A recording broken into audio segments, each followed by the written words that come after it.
Hello everyone and a very good morning to all of you. Welcome to Sleepy Classes. तो आज हम discuss करेंगे current affairs जो कि न्यूज़पेपर से होंगे एंड मेनली अगर हम बात करें तो द हिंदू से ये करंट अफेयर्स डिस्कस करेंगे एंड साथ में उससे रिलेटेड जो मल्टीपल चॉइस क्वेश्चंस इंक्लूडिंग कुछ ऐसे बाउंसर क्वेश्चंस भी आज हम डिस्कस करने वाले हैं। तो जो मे बी कुछ ऐसे टर्म्स हैं तो आई विल रिकमेंड कि आज आप एक पेपर और पेन अपने साथ रखना, क्योंकि कुछ इंपॉर्टेंट ऐसी टर्म्स या कुछ ऐसे नाम जो है आपको देखने पड़ेंगे या सुनने को आ सकते हैं जो आपने शायद पहली बार सुने होंगे, और जो साइंस बैकग्राउंड से स्पेसिफिकली नहीं है उनके लिए थोड़ी सी दिक्कत यहाँ पर लग सकती है। But I will make it I try and make it easy for you, है ना, कि जितना मैं आपको लेमन लैंग्वेज में चीज़ें समझा के सिंपल तरीके से बता सकती हूँ हम डिस्कस करेंगे। ठीक है, तो चलो 12 सितंबर 2025 द हिंदू के करंट अफेयर्स एंड उससे जुड़े मल्टीपल चॉइस क्वेश्चन। पहली चीज, working to blend isobutanol with diesel after ethanol blending failed. अब इसके पीछे का कॉन्टेक्स्ट हमें पता है कि पहले इथेनॉल ब्लेंडिंग हुआ करती थी। ठीक है, इथेनॉल ब्लेंडिंग में जैसे स्पेसिफिकली E20 पे अभी हम पहुंचे कि 20% इथेनॉल की ब्लेंडिंग जो है वो फ्यूल के साथ हो रही थी, ताकि उसका आप कह सकते हो कि स्पेसिफिक तरीके से कार्बन फुटप्रिंट हम कम कर सके ऑल टुगेदर, या जो इथेनॉल है उसको एज अ फ्यूल हम धीरे धीरे करके रिप्लेस कर सके, है ना, ताकि हमारा जो अब आप कह सकते हो कि डिपेंडेंसी है ऑन पेट्रोकेमिकल्स या पेट्रोलियम प्रोडक्ट्स वो कम हो सके। बट सिंस हमने ये चीज़ भी डिस्कस की थी कि फाइनली ये सामने भी आ रहा है कि इथेनॉल ब्लेंडिंग की वजह से कोरोजन एक तो इंजन के अंदर बहुत ज्यादा हो रहा है, दूसरी चीज यहाँ पर प्रॉब्लम आ रही थी कि माइलेज को लेकर, है ना, एंड फॉर्मली ये चीज एक्सेप्ट भी की है मिनिस्ट्री ऑफ होम अफेयर्स ने, and all together ministry of home affairs भी किया, पेट्रोलियम जो मिनिस्ट्री है उन्होंने भी यहाँ पर इस चीज को एक्सेप्ट किया है। सो अब ऑल टुगेदर बोला जा रहा है कि ऑल्टरनेटिव के तौर पर आइसोब्यूटेनॉल को यहाँ पर हम मिक्स करने की कोशिश करेंगे विद डीजल। ठीक है, सिंस अब इथेनॉल ब्लेंडिंग जो है वो एक तरह से फेल ही हो चुकी है। ठीक है, तो ग्लोबल लेवल पे एक फैक्ट मैं आपको यहाँ पे बता रही हूँ कि 16% तक ग्लोबल लेवल पे अभी तक अलाउ किया गया है आइसोब्यूटेनॉल को यहाँ पर ब्लेंड करना विद द फ्यूल और you can say with diesel. ठीक है, तो आइसोब्यूटेनॉल ब्लेंड जो है वो अब एक अल्कोहलिक कंपाउंड है फ्लैमेबल प्रॉपर्टीज के साथ, एंड कॉमनली इसको एज अ सॉल्वेंट यूज किया जाता है। जैसे कि आप टर्पेंटाइन जिसको स्पेसिफिकली अगर हम बोलते हैं पेंट के अंदर यूज किया जा रहा है, तो इसी तरीके से इसके अंदर स्पेसिफिकली आइसोब्यूटेनॉल भी जो है वो कंसिस्ट किया जाता है। तो with respect to that isobutanol का 10% जो है मिक्सिंग विद डीजल यहाँ पर अभी तक अलाउ किया है। 1/10 ethanol with diesel was not successful. तो आइसोब्यूटेनॉल का जो ब्लेंड है वो हो सकता है कि आने वाले टाइम में कॉस्ट इफेक्टिव तरीके से and specifically mileage and corrosion rate को यहाँ पर कम कर सकता है। सो ऑल टुगेदर जो फार्मर्स है, सेकंड मुद्दा यहाँ पर एक और दिखाया जा रहा है, सिंस अब हमारे पास वो फर्स्ट जनरेशन फ्यूल था जो कि हम इथेनॉल की बात करते हैं। ठीक है, मैं अब उसको एग्जैक्ट आपको मीनिंग जो है क्वेश्चन के थ्रू बताऊंगी, फर्स्ट जनरेशन सेकंड जनरेशन क्या है। ठीक है, if you are a newcomer and कईयों को पता भी होगा। ठीक है, सो अब सेकंड चीज यहाँ पर आ रही है कि सिंस इथेनॉल जो है वो शुगर केन से ली जा रही थी। ठीक है, तो शुगर केन जो इंडस्ट्री वाले हैं, मिल मालिक हैं या वन जो शुगर केन प्रोड्यूसर्स हैं, उन्होंने यहाँ पर बोला कि आप तो शुगर केन की प्रोडक्शन जो है बढ़ा रहे थे हम, क्योंकि इथेनॉल ब्लेंडिंग करनी थी आपने, है ना, तो अब इसकी वजह से हमने बहुत ज़्यादा प्रॉफिट्स भी कमाए हैं। बट अब सिंस आप स्विच कर जाएंगे आइसोब्यूटेनॉल के ऊपर, तो जो शुगर केन है जो उगाई गई है, जो अब आप कह सकते हो ऑल टुगेदर हमारा जो रेवेन्यू है वो कम होगा, तो उसके ऊपर कैसे काम किया जाना है that will be discuss later on, है ना। कोई भी अपडेशन उसको लेकर होगी तो मैं आपको बता दूंगी। तो क्वेश्चन अब देख लेते हैं। Consider the following. पहली स्टेटमेंट कह रही है कि isobutanol is a first generation biofuel.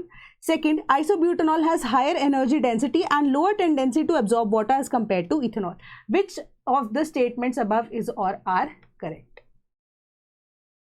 तो करेक्ट आंसर इसका बनता है option number B, second statement. कैसे? अब आइसोब्यूटेनॉल की जब हम बात कर रहे हैं तो फर्स्ट जनरेशन बायोफ्यूल नहीं है।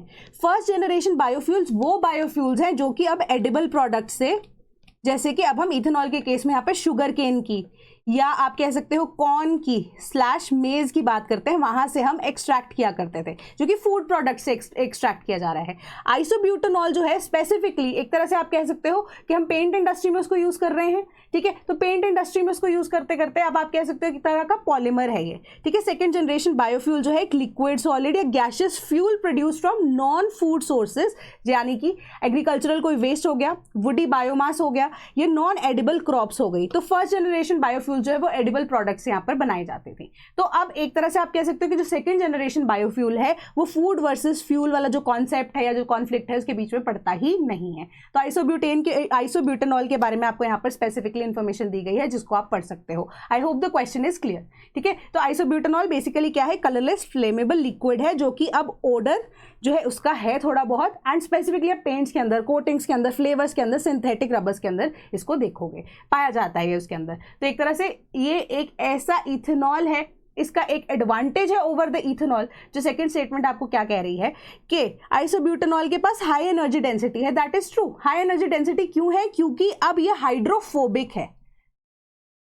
तो अब आप एक सिंपल सा ना यहाँ पे कॉन्सेप्ट लगाओ कि कोई भी अगर हम केमिकल रिएक्शन को करवाना होता है हमें, है ना, तो उसके अंदर अगर हम वाटर, जिसकी खुद की एक केमिकल कॉम्पोजिशन है, अगर वाटर के साथ रिएक्टिविटी है किसी भी कंपोनेंट की, तो क्या होगा? तो उसकी ओरिजिनल जो कॉम्पोजिशन है वो चेंज हो जाएगी ऑब्वियसली वाटर के साथ अगर वो रिएक्ट करेगा।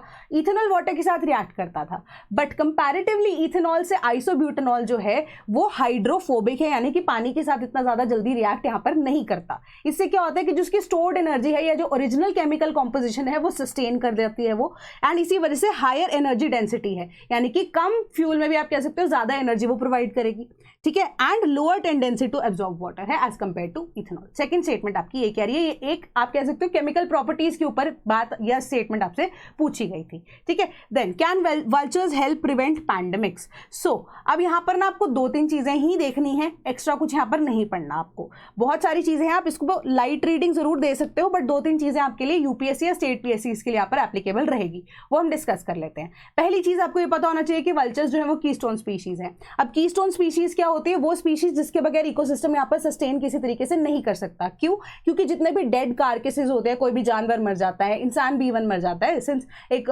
पर्टिकुलर कम्युनिटी जिनको हम पारसी कम्युनिटी बोलते हैं, वो तो वल्चर्स के ऊपर यहाँ पे silence of tower of silence पे यहाँ पर रिलाई करती है। वल्चर्स को फेड की जाती है उनकी बॉडी, है ना।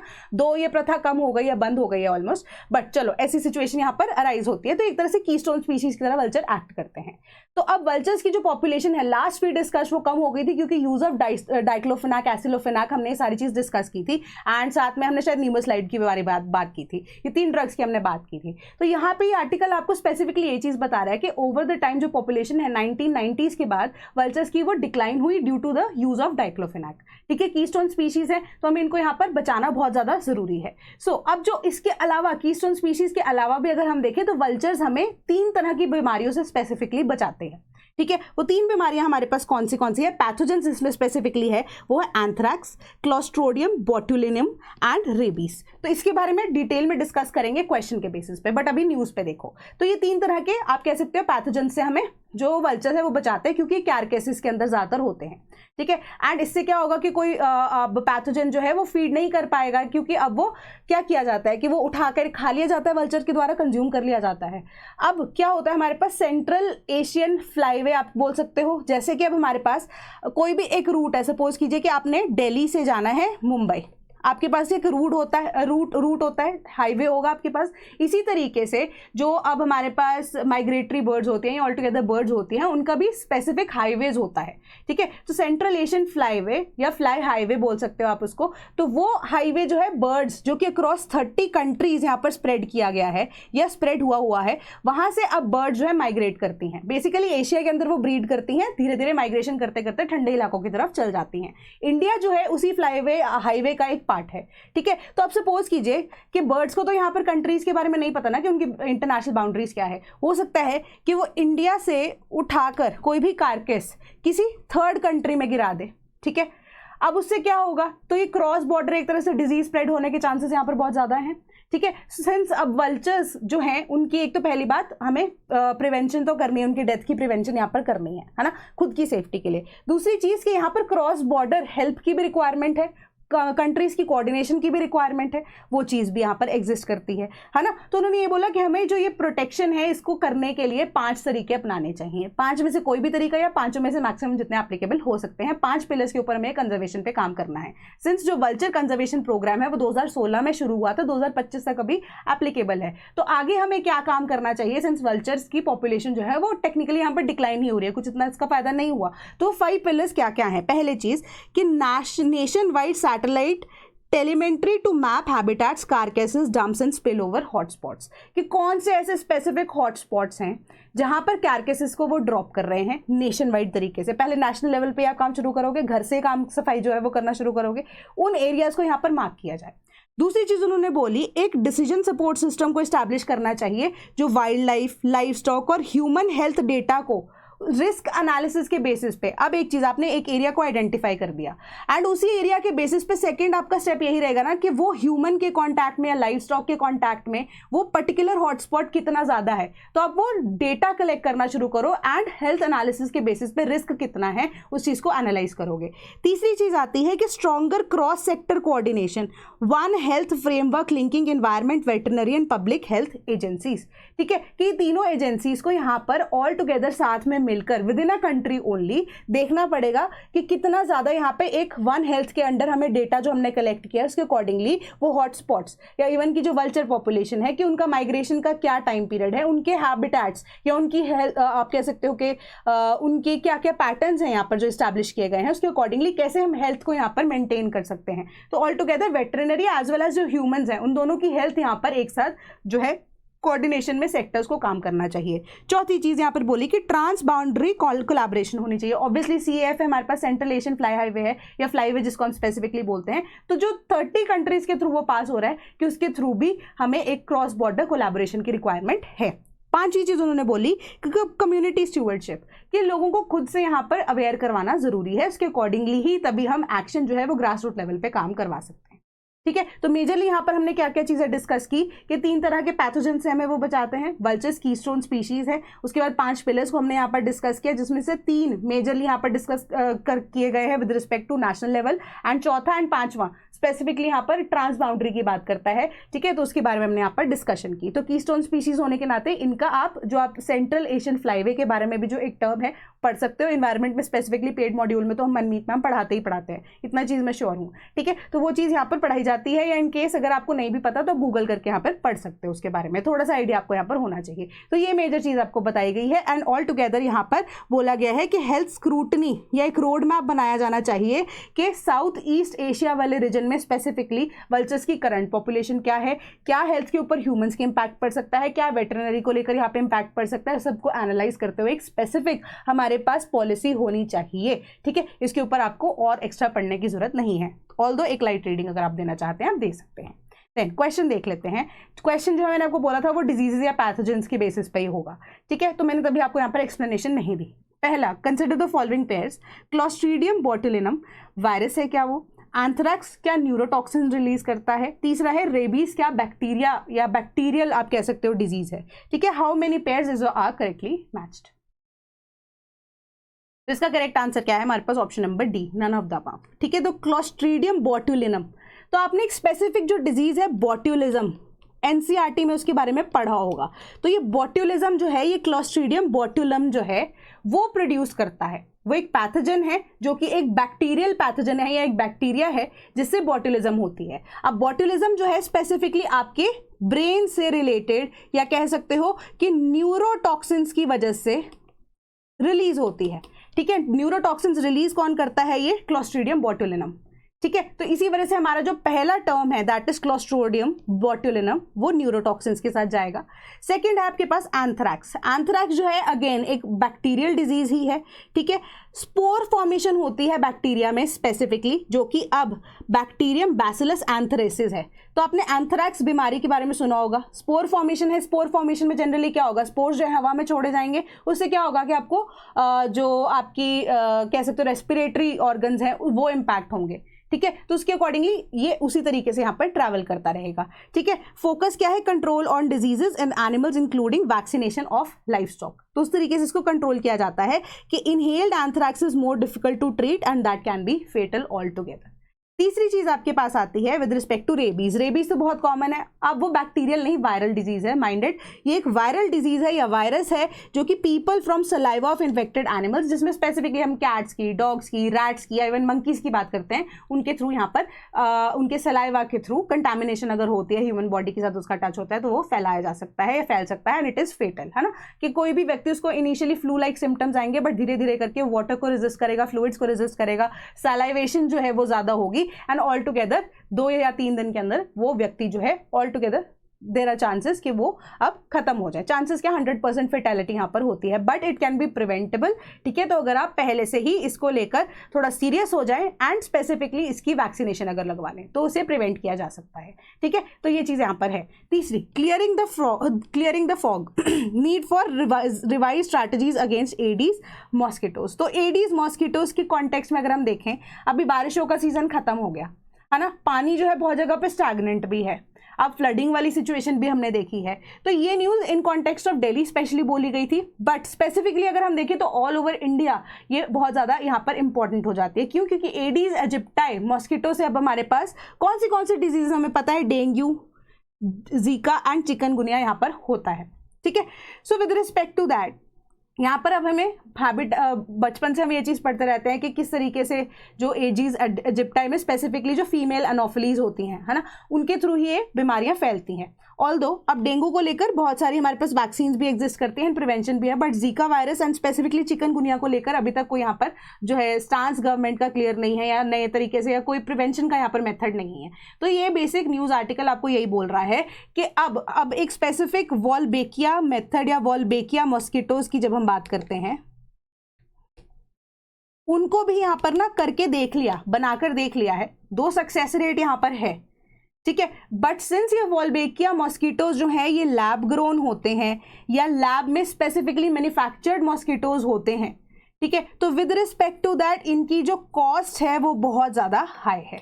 तो अब जिनको वॉल्बेकिया मॉस्किटोज के बारे में नहीं पता, मैं थोड़ा सा एक्सप्लेन कर देती हूँ। स्पेसिफिकली अब ये ऐसे मेल मॉस्किटोज हैं जो लैब के अंदर स्पेसिफिकली आप कह सकते हो कि फर्टिलाइज करवा के बनाए जाते हैं, बट ये स्टेराइल मेल्स होते हैं।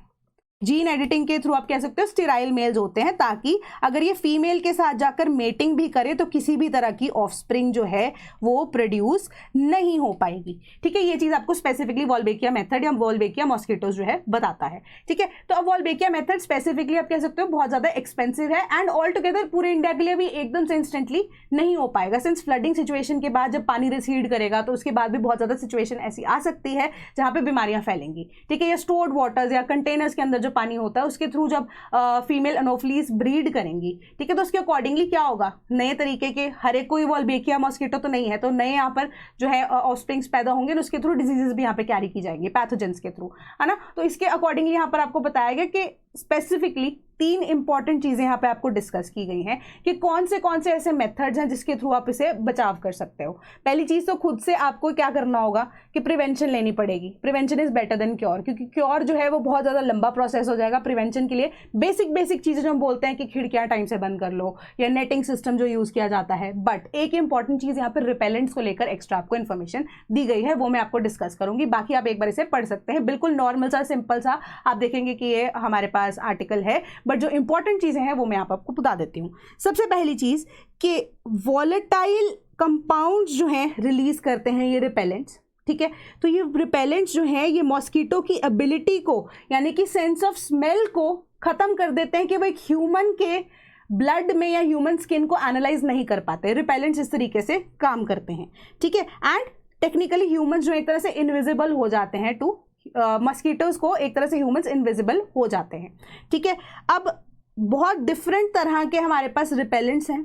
DEET जो है एक गोल्ड स्टैंडर्ड है इंसेक्ट रिपेलेंट्स के लिए। सपोज कीजिए DEET है, वो एक गोल्ड स्टैंडर्ड है जहां तक हमें पहुंचना ही पहुंचना है, डिफरेंट रिपेलेंट्स को यहाँ पर पहुंचना ही पहुंचना है।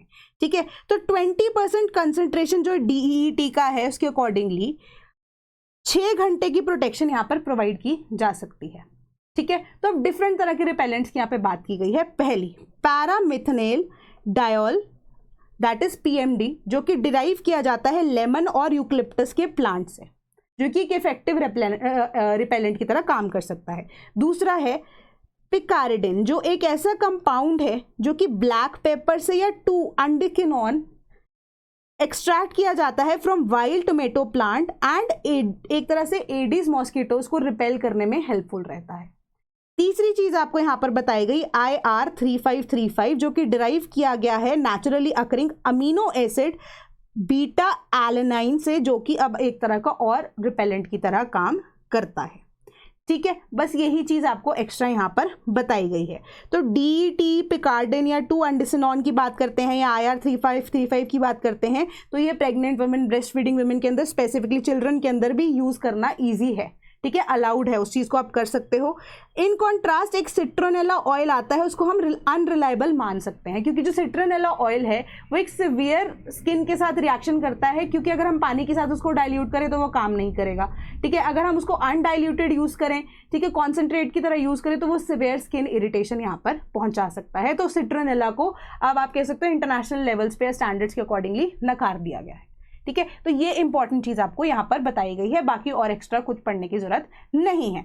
तो क्वेश्चन क्या है, पैरामीथेनाइल, पैरामेंथेन डियोल, 2-अंडेसिनॉन, second picaridin, lemon eucalyptus plant, तीसरा है IR3535 बीटा एलेनाइन। तो अब आपने कितने बेटर तरीके से इसे सुना होगा, उसके अकॉर्डिंगली आप इसे आंसर कर सकते हो। हाउ मेनी पेयर्स इज और are correctly matched? A only 1, B only 2, C all 3, D none of the above। तो इसका करेक्ट आंसर हमारे पास बैठता है option number A correctly matched है। ठीक है, जो पैरामेंथेन ऑयल है वो लेमन यूकलिप्टस प्लांट से यहाँ पर एक्सट्रैक्ट किया गया। देन पिकार्डिन की बात करें तो वो 2-अंडेसिनॉन की तरह है। ठीक है, 2-अंडेसिनॉन या कैनॉन की तरह इसको आप प्रोनाउंस कर सकते हो। IR3535 बीटा एलेनाइन है। तो अब हम स्पेसिफिकली अगर बात करें पिकार्डिन की, एक ऐसा इंसेक्ट रिपेलेंट है जिसका एक और नाम क्या है, कारिडिन, एंड डायरेक्टली स्किन या क्लोथिंग पे आप इसको यूज कर सकते हो। एक ऐसा ऑर्गेनिक कंपाउंड जिसका एक और नाम है यहाँ पर मिथाइल नॉलिन केटोन, जो कि अब फ्लेवर्स एंड फ्रेग्रेंसेस में भी यूज किया जाता है, एज अ एनिमल रिपेलेंट भी यूज किया जाता है, कलरलेस है, ऑयली लिक्विड है, केमिकल फॉर्मूला आपको दिया गया है, नेचुरली प्लांट्स के अंदर जैसे कि रू एग्जाम्पल आपको दिया गया है, बट कमर्शियल यूज के लिए इसे खुद से बनाया भी जा सकता है लैब के अंदर। दूसरी चीज पैरामेंथेन डियोल, जिसको PMD भी बोलते हैं, एक और नाम भी है इसका मेंथोग्लाइकॉल। तो कुछ इंपॉर्टेंट टर्म्स जैसे मैंने बोला आपको आंसर्स में से मार्क करनी पड़ेंगी। ठीक है, तो अब आपको इन डिटेल इतना ज़्यादा नहीं पढ़ना है, जस्ट फॉर इन्फॉर्मेशन मैं आपको बता रही हूँ, बस आपको नाम एटलीस्ट या टर्म्स पता होनी चाहिए। एक नेचुरल इंसेक्ट रिपेलेंट है मस्कीटोज एंड अदर इंसेक्ट्स के लिए, एक्सट्रैक्ट किया जाता है यूकलिप्टस प्लांट से या सिंथेसाइज किया जाता है फ्रॉम सिट्रोनेलाल, सिट्रोनेल से नहीं, सिट्रोनेलाल। ठीक है, तो ये स्पेसिफिकली याद रख लेना। अब इसके अंदर ये क्या है, टर्पिनॉइड करके यूज की गई थी टर्म। तो टर्पिनॉइड क्या है, एक ऐसा क्लास ऑफ ऑर्गेनिक केमिकल है जो कि प्लांट्स के अंदर नेचुरली प्रोड्यूस किया जाता है, ऑर्गेनिजम्स के अंदर नेचुरली यहाँ पर होता है, एंड डिराइव किया गया है 5 कार्बन कंपाउंड आइसोप्रीन से, एंड रिपीटिंग यूनिट्स जिसको हम टर्पीन्स बोलते हैं। ठीक है, इतना डिटेल में पढ़ने की जरूरत नहीं है, बस यहाँ तक अगर आप पढ़ लें बहुत है, अदर ऑर्गेनिजम्स तक अगर आप पढ़ लें बहुत है। ठीक है, तो अब इसके यूजेस जो है अगर आप देखें तो फार्माकोलॉजिकल यूज है, appearing in perfumes, food, cosmetics and traditional medicine में इसको यूज किया जाता है। देन IR3535 बीटा एलेनाइन है, ये एक ट्रेड नेम है IR3535, बट इसका पूरा नाम क्या है यहाँ पर, ethyl butyl acetyl amino propionate, जो कि एक सिंथेटिक है insect repellent developed by Merck KGA, and ये mosquitoes, flies, ticks and lice के लिए यहाँ पर रिपेलेंट की तरह काम करता है। तो IR3535 स्पेसिफिकली सिंथेटिकली प्रोड्यूस किया गया है। पहले जो दो हमने यहाँ पर डिस्कस किए वो नेचुरली अकरिंग है, यहाँ पर मस्कीटो रिपेलेंट्स या रिपेलेंट्स की तरह काम करते हैं। ठीक है, लोशन, स्प्रेज, एरोसॉल्स में अप्रूव किया गया है फॉर ऑल एजेस कि इसको यूज किया जा सकता है। ठीक है, तो इन डिटेल यहाँ पर इतना और घुसने की जरूरत नहीं है, ये तो सिर्फ आपकी इन्फॉर्मेशन के लिए था। तो सर्टन पॉइंटर्स में आप हाईलाइट यहाँ पे कर सकते हो, आपको इंपॉर्टेंट टर्म्स जो लगती हैं। ठीक है, that basically varies from person to person. Then government contemplates raising civil border guards along China border. ठीक है, तो अब थोड़ा सा ना आप कह सकते हो मिलिट्री से डिपेंडेंस तो एग्जिस्ट करती है, बट और ज़्यादा यहाँ पर हम फुल प्रूफ प्लान बनाने की कोशिश कर रहे हैं। तो स्पेसिफिक एक रेजिमेंट जिसको BWHG बोलते थे, that is border wing home guards. ठीक है, ये पहले स्पेसिफिकली 5 या 6 स्टेट्स के अंदर यहाँ पर डिप्लॉय की जाती थी, ठीक है, जो कि एक एंसिलरी फोर्स की तरह एक्ट करती हैं, यानी कि आप कह सकते हो एक बैकअप की तरह एक्ट करती हैं एंड इंडियन आर्मी के को हेल्प करती हैं during the time of emergency.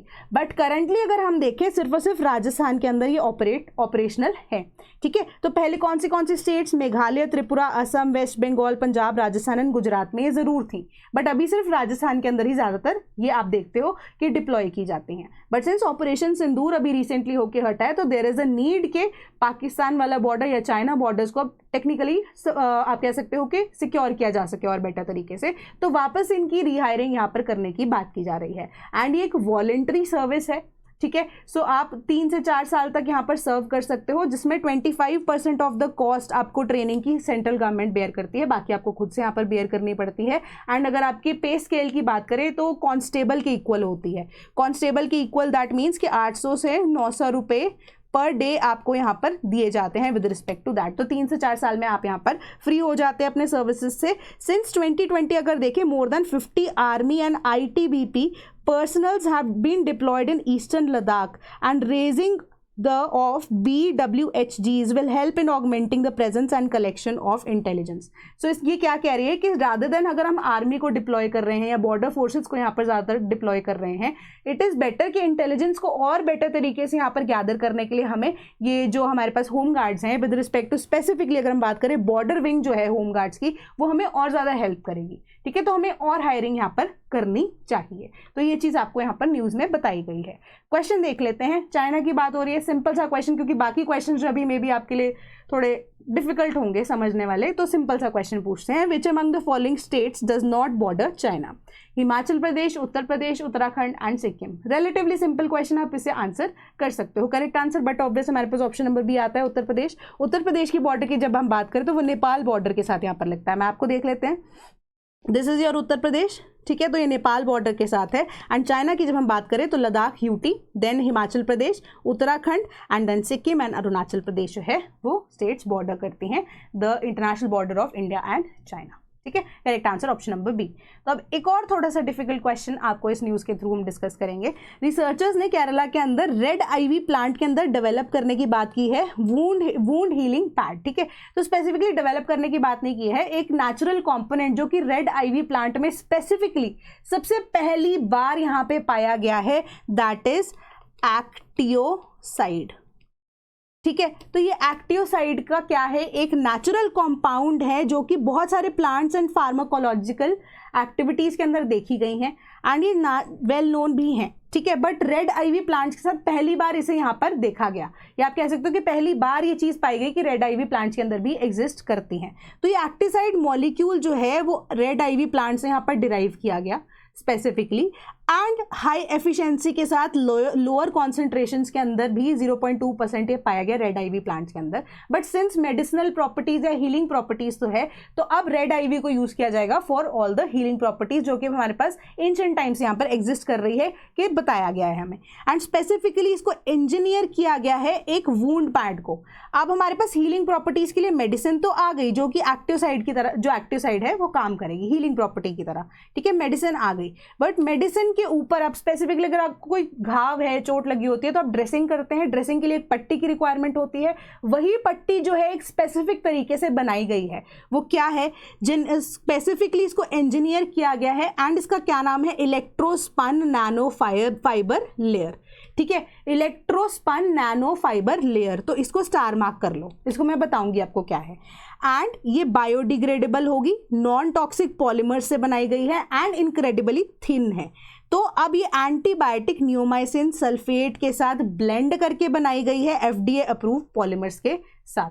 Then अब ये थिन है बहुत ज़्यादा, एंड आप स्पेसिफिकली एंटीबायोटिक नियोमाइसिन सल्फेट के साथ इसे यूज़ भी कर सकते हो। तो इससे क्या होगा, जो घाव है वो एक तरह से ब्रीथ कर पाएगा, ठीक है। एयर जो है टेक्निकली पास हो सकती है इजीली, एंड वुंड जो है रिलेटिवली जल्दी यहाँ पर हील होगा, ठीक है। तो अब मैं आपको बता रही थी इलेक्ट्रोस्पन नैनो फाइबर्स के बारे में।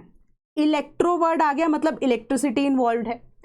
स्पन किया गया है मतलब बनाया गया है। नैनो फाइबर लेयर, तो नैनो फाइबर लेयर हमारे पास क्या है, नैनो फाइबर स्पेसिफिकली एक पॉलीमर से हम डिराइव करते हैं, पॉलीमर क्या होता है, स्पेसिफिकली एग्जांपल अगर मैं आपको दूं तो डीएनए एक तरह का पॉलीमर है।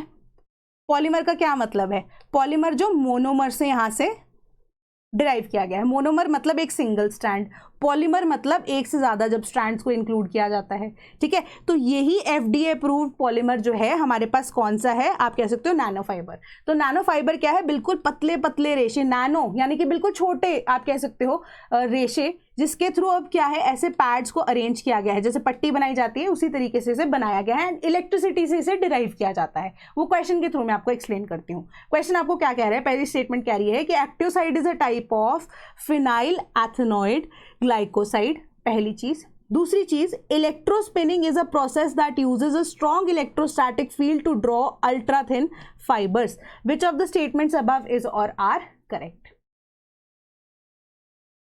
करेक्ट आंसर है ऑप्शन नंबर सी, दोनों की दोनों यहां पर करेक्ट है। एक्टिव साइड के ऊपर थोड़ा सा डिग इन करना जरूरी है क्योंकि ये वर्ड यूज कर लिया गया है, ठीक है। That is a phenyl ethanoid glycoside, मतलब कि फिनाइल इथेनॉइड ग्लाइकोसाइड एक ऐसा नेचुरल कंपोनेंट है जो मेडिसिनल प्लांट्स के अंदर एग्जिस्ट करता है।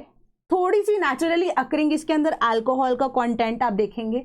अल्कोहल स्पेसिफिकली अब क्या एंटीसेप्टिक क्वालिटीज प्रोवाइड करता है, थोड़ा सा शुगर ग्लूकोज का कंटेंट होता है, ठीक है, एंड स्पेसिफिकली कैफिक एसिड। तो ये कैफिक एसिड जो है स्पेसिफिक इसके अंदर स्टार मार्क कर लो, ठीक है, कैफिक एसिड जो है इसके अंदर पाया जाता है। तो इससे ऑल टुगेदर हमारे पास क्या होता है, antioxidant, anti inflammatory, neuroprotective and antibacterial properties all together एक ही आपके पास कंपाउंड के अंदर आ जाती है, दैट इज एक्टिवसाइड, ठीक है। तो बहुत इंपॉर्टेंट ये कंपोनेंट यहाँ पर है। तो सेकंड स्टेटमेंट आपको क्या कह रही है, इलेक्ट्रोस्पिनिंग। इलेक्ट्रोस्पिनिंग के अंदर मैंने बोला ना पॉलीमर से आपको, दैट इज अ पॉलीमर जिससे नैनो फाइबर यहाँ पर बनाया जा रहा है। तो उसी पॉलीमर को एक लिक्विड फॉर्म के अंदर, डायग्राम दिखाती हूँ, एक लिक्विड फॉर्म के अंदर सिरिंज के अंदर भरा जा रहा है, ठीक है। एंड ये पॉलीमर सोल्यूशन को नीडल के थ्रू निकाला जाता है। तो नीडल के थ्रू अगर आप निकालेंगे तो बहुत पतली पतली लेयर्स आपके पास निकल के आएंगी। नीडल का जो आप कह सकते हो फ्रंट पोर्शन है बहुत ज़्यादा पतला होता है, एंड इसी नीडल वाले पोर्शन को, सिंस अब ये सिरिंज जो है हमारे पास प्लास्टिक की होती है तो इलेक्ट्रिसिटी पास करने का कोई फायदा नहीं है, तो नीडल वाला जो पोर्शन है यहाँ पर, इसको इलेक्ट्रिसिटी के थ्रू यहाँ पर पास कराया जाता है। तो इससे क्या होता है, हमारे पास नैनो फाइबर्स की तरह ये आप कह सकते हो एक ऐसे मैश लाइक जो चीज़ें हैं ना, या आप कह सकते हो मैश लाइक जो सब्सटेंस है वो कलेक्ट होना शुरू हो जाता है, जिसको हम नैनो फाइबर्स बोलते हैं। तो इसको हम क्या बोलते हैं, इलेक्ट्रोस्पिनिंग, कि इलेक्ट्रिसिटी को यूज करते हुए हम स्पिन कर रहे हैं किसी चीज़ को, ठीक है। तो इसी तरीके से हमारे पास इलेक्ट्रोस्पिनिंग एक ऐसा प्रोसेस है जो कि एक स्ट्रॉन्ग इलेक्ट्रोस्टैटिक फील्ड को, ताकि हम अल्ट्रा थिन फाइबर्स जिनको हम नैनो फाइबर्स बोलते हैं, इनको डिराइव कर सकते हैं फ्रॉम अ पॉलीमर सोल्यूशन या जो एक मेल्टेड फॉर्म में है। Basic setup, high voltage power supply, pump जो डिलीवर करे पॉलीमर को एक स्पिनरेट की तरह, जो कि हम सिरिंज जिसको हम बोल रहे हैं, एक पॉलीमर सोल्यूशन के साथ, एंड कलेक्टर जो कि नीचे हमारे पास ये ट्रे लाइक सब्सटेंस है जो कि डायग्राम में आपको बता रहा है, जो कि इस मैश को यहाँ पर कलेक्ट करेगा, उसके थ्रू पैडिंग यहाँ पर बनाई गई है। सिंपल सी चीज़ यहाँ पे आपको मैंने बता दी, ठीक है। कोई भी डाउट होता है ना आज के लेक्चर में, प्लीज कमेंट सेक्शन में जरूर बताना, सिंस साइंस रिलेटेड यहाँ पे टॉपिक्स है। कोई भी डाउट होता है तो हम उसको कल वाले लेक्चर्स में जरूर ले लेंगे, मैं कमेंट बॉक्स में आपको सिंपल तरीके से यहाँ पे एक्सप्लेन करने की कोशिश करूंगी, ठीक है। देन आपकी लाइट रीडिंग के लिए होमवर्क वाली न्यूज क्या है कि फिलीपींस जो है वो सिंक कर रहा है, एक स्पेसिफिक आइलैंड है फिलीपींस के अंदर जो सिंक कर रहा है, ठीक है, more than the global level. तो थोड़ा सा पढ़ लेना, ग्लोबल वार्मिंग के ऊपर है, लाइट रीडिंग दे सकते हो। और पहली ऐसी tri service all women circum navigation के लिए स्पेसिफिकली अब ये 10 या 9 मंथ्स के लिए जो 10 विमेन है वो ऑल टुगेदर यहाँ पर आप कह सकते हो गेटवे ऑफ इंडिया से अभी उनका आप कह सकते हो कि वेसल या शिप जो है वो गया है, एंड वो अब 26,000 नॉटिकल माइल्स घूमने के बाद इक्वेटर को 2 बार क्रॉस करते हुए इंडिया वापस यहाँ पे मुंबई रीच करेंगी, ठीक है। तो ये नेविगेशन प्रोसेस के लिए थोड़ा सा इंपॉर्टेंट आपके लिए नाम मैं आपको बता देती हूँ, समुद्र प्रदक्षिणा, ठीक है। प्रदक्षिणा का मतलब क्या होता है, गोल घूम के आना, ठीक है। मंदिर में कोई भी जाता है तो यहाँ पे डीएटी की फोटो या आप कह सकते हो मूर्ति लगी होती है, तो प्रदक्षिणा मतलब एक सर्कल काट के आते हैं उनके थ्रू, है ना। तो समुद्र की प्रदक्षिणा यहाँ पर ली जा रही है। देन यूरोपियन यूनियन यूएस की जो पॉलिसी है वो डिवाइड रशियन ऑयल को लेकर, जो which is with respect to the sales of the Russian oil to India to hit October trade. तो थोड़ा सा इसको लाइट रीडिंग दे देना, कुछ इंपॉर्टेंट इतना नहीं है, बस इतना है कि यूरोपियन यूनियन एंड यूएस के बीच में यहाँ पर थोड़ा सा आपको लग रहा है कि दिक्कत आ रही है कि एक यूएस जो है वो इंटरनेशनल यहाँ पे प्रेशराइज भी कर रहा है यूरोपियन यूनियन को कि प्लीज़ जो है आप इंडिया के ऊपर वापस से एफटीए वाला जो प्रोसेस है वो उसको कैरी आउट मत कीजिए, so on and so fourth यहाँ पे चीज़ें डिस्कस की गई हैं, तो उसके ऊपर थोड़ा सा पढ़ लेना। So in case if you preparing for UPSC we have an ongoing batch, तो कोई भी आपको कोर्स की इंक्वायरी करनी होती है with respect to the ongoing batch and with respect to the test series specifically, तो आप हमारे टोल फ्री नंबर 1800-890-3043 पे कॉल कर सकते हैं या sleepy.classes@gmail.com पे आप हमें ईमेल भी कर सकते हैं, कॉमेंट बॉक्स तो आपके पास है ही। तो that is all from my side today, thank you so much.